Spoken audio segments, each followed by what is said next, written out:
보수의 이제 새로운 모습을 보여주겠다, 바른정당. 그런데 지지율이 여전히 그렇게 뭐 눈에 띄게 오르지는 않습니다. 지금 바른정당 이틀 연속 TK 구애에 나서고 있는데 박정희 전 대통령 생가를 찾았다가 좀 봉변을 당했습니다. 이 영상으로 먼저 보고 얘기를 더 나누겠습니다.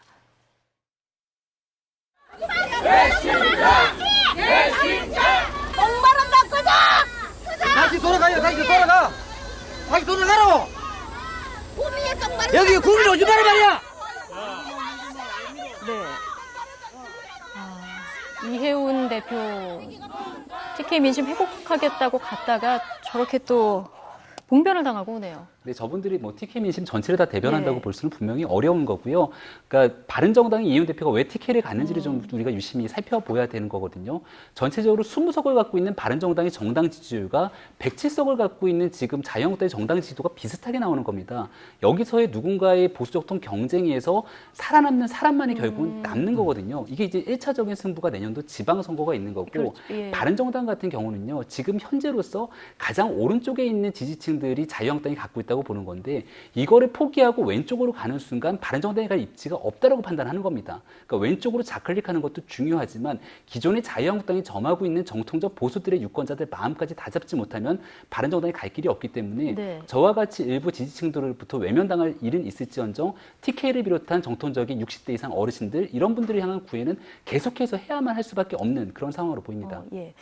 바른정당 지지율 좀 올리려면 뭐 어떤 요소가 있을까요? 양절 변호사님 개인적인 의견으로. 예. 아이고 뭐 그건 개인적인 의견일 네. 수밖에 없지만 저는 저렇게 하는 것이 과연 맞는 방법인지 약간 좀 회의적이긴 해요. 네. 왜냐하면 대구를 찾아가고 그분들을 만나고 뭐 치맥 파티 같은 거 하는 것까지는 좋아요. 근데 박정희 대통령을 결국에 이런 거죠. 우리가 박근혜 대통령의 탄핵에는 찬성을 했지만 박정희 전 대통령의 업적까지 부인한 건 아니다라는 식으로 네. 해서 이제 조금 더 어떻게 보면은 뭐 연령층이라든가 아니면 생각이라든가 이런 분들이 전통적인 보수라고 불리는 분들에게도 다가가고 싶은 마음은 있는데 네. 그렇게 다가가게 됐었을 때 또 어떻게 보면 함정적인 보수라고 불리는 바른정당을 기존에 지지했던 분들은 또 그걸 다르게 볼 수도 있는 거거든요.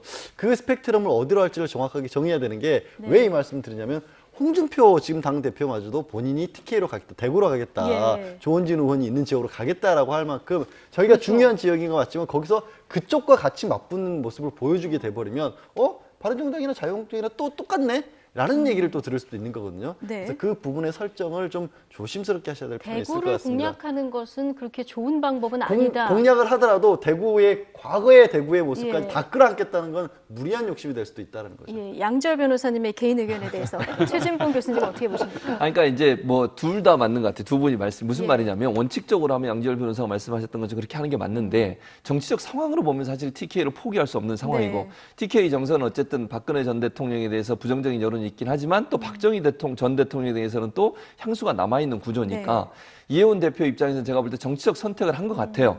그러니까 그게 물론 이제 원칙적으로 따지면 저런 모습이 사실은 보수의 적통이나 보수의 어떤 건전한 보수를 이루는다는 데는 좀 맞지 않는 부분이 있긴 해요. 예. 그럼에도 불구하고 사실은 이제 현실을 부인할 수는 없는 거 아니겠습니까? 그러다 보니까 이해운 대표 입장에서는 그 현실적인 부분들을 고려해서 TK를 방문한 것 같고 특히 이제 박정희 전 대통령의 생가도 방문한 것 같은데 그거를 뭐 이제 정치인이 저렇게 하는 거니까 저거에 대해서 네. 우리가 비판하기는 좀 힘들 것 같아요. 그러니까 현실적 고려 원칙이 두 가지가 있을 때 과연 어떤 걸 선택할 거냐는 본인의 선택이고 바른정당이 지금 뭐 보시는 것처럼 뭐 지지율이 그렇게 막 오르는 건 아니잖아요. 예, 뭐 그렇지만 물론 대선 때 보면은 젊은 층이라든가 그렇죠. 수도권에서 약간 그 호감 있는 이런 예. 뭐 이미지는 얻었기 때문에 그랬죠. 예. 그랬는데 지금 그 대선 때 바른정당을 지지했던 사람들이 계속 있느냐? 제가 볼 때는 꼭 그런 건 그렇지는 같지는 않다. 않아요. 왜냐하면 예. 일정 부분 문재인 대통령에 대한 지지로 넘어갔고 더불어민주당으로 넘어간 부분이 있어서 바른정당이 고민이 깊을 거예요. 네. 그런 상황이 나오면 TK가 어쨌든 보수의 원산지고 그 보수의 원산지를 포기하면서까지